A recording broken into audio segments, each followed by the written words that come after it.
राइस्टार बहुत डर गया था क्योंकि उसने गलती से पीएन हर्ष को मार दिया था। लेकिन पीएन हर्ष के पापा सुशीला जी राइस्टार को नहीं छोड़ने वाला था। उसने राइस्टार से बदला लेने की सोच ली थी, इसलिए उसने लोगों से पूछना शुरू कर दिया कि राइस्टार का घर कहाँ पे है। तो एक आदमी ने राइस्टार का एड्रेस सुशीला को दे दिया। सुशीला ने ठान लिया कि अब वो राइस्टार को मौत के घाट उतार देगा। सुशीला जी अपने अड्डे पे जाकर राइस्टार को मारने का प्लान बनाने लगा तो उसके राइट हैंड, जिसका नाम मच्छरलाल था, उसने सुशीला से बोला, अरे सुशीला जी, आप इतने बड़े गुंडे हो, आप राइस्टार जैसे गरीब और मामूली इंसान को मारोगे तो आपकी क्या ही इज्जत रह जाएगी। मैं हूं ना, मैं राइस्टार का गेम बजा दूंगा। मच्छरलाल राइस्टार को मारने के लिए एक कट्टा अपने साथ ले लिया और राइस्टार के घर गया। राइस्टार छत पर सोया हुआ था। मच्छरलाल ने राइस्टार के घर के अंदर उसे देखा तो उसे राइस्टार मिला ही नहीं। मच्छरलाल सोचा कि शायद ये डर के मारे भाग गया होगा। इतना सोचकर वो वहां से जाने लगा। तभी राइस्टार की नींद खुली और उसने देखा कि एक इंसान जिसके हाथ में कट्टा है वो मेरे घर के अंदर से निकल रहा है। राइस्टार डर के मारे अपने छत से कूदकर भागने लगा, लेकिन राइस्टार की इस बेवकूफी की वजह से मच्छरलाल ने उसे देख लिया और उसका पीछा करने लगा। राइस्टार बहुत डर गया था। वो जल्दी से अपने गैरेज में जाकर एक चाकू निकाला और जैसे ही मच्छरलाल आया उसने मच्छरलाल के ऊपर हमला कर दिया। मच्छरलाल वहीं मर गया। राइस्टार ने सोच लिया था कि जब तक सुशीला गुंडा जिंदा रहेगा तब तक वो चैन से नहीं बैठ सकता, इसलिए राइस्टार ने सुशीला जी का भी गेम बजाने का सोच लिया था। बहुत दिन बीत गए। पूरा ज्ञानपुर गांव में सन्नाटा छाया हुआ था। लेकिन एक दिन राइस्टार के घर उसका सबसे जिगरी दोस्त आया जो एक पुलिस ऑफिसर भी था। उसने राइस्टार से बोला, अरे भाई, मुझे एक ऐसी चीज पता चली है जिसे सुनकर तू पागल हो जाएगा। उसके दोस्त ने बोला,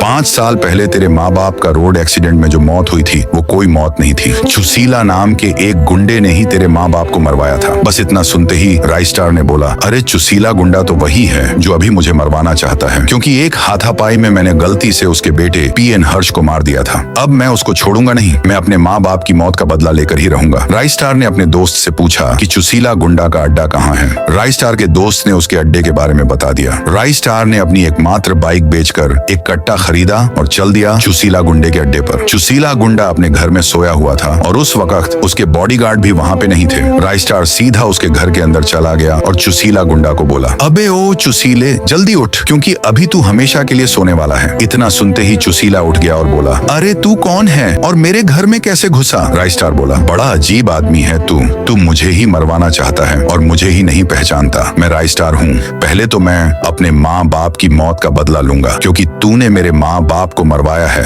अब तू गया। इतना कहते ही राइस्टार ने देखते देखते 3 गोली सुशीला पर उतार दी और सुशीला वहीं खत्म हो गया। इसी तरह राइस्टार आराम से अपने गैरेज पर काम करके और थोड़े बहुत पैसे कमाकर सुखी सुखी अपनी जिंदगी जीने लगा। पार्ट 1 मेरे चैनल पे अपलोड हो चुकी है, जल्दी जाकर देख लो।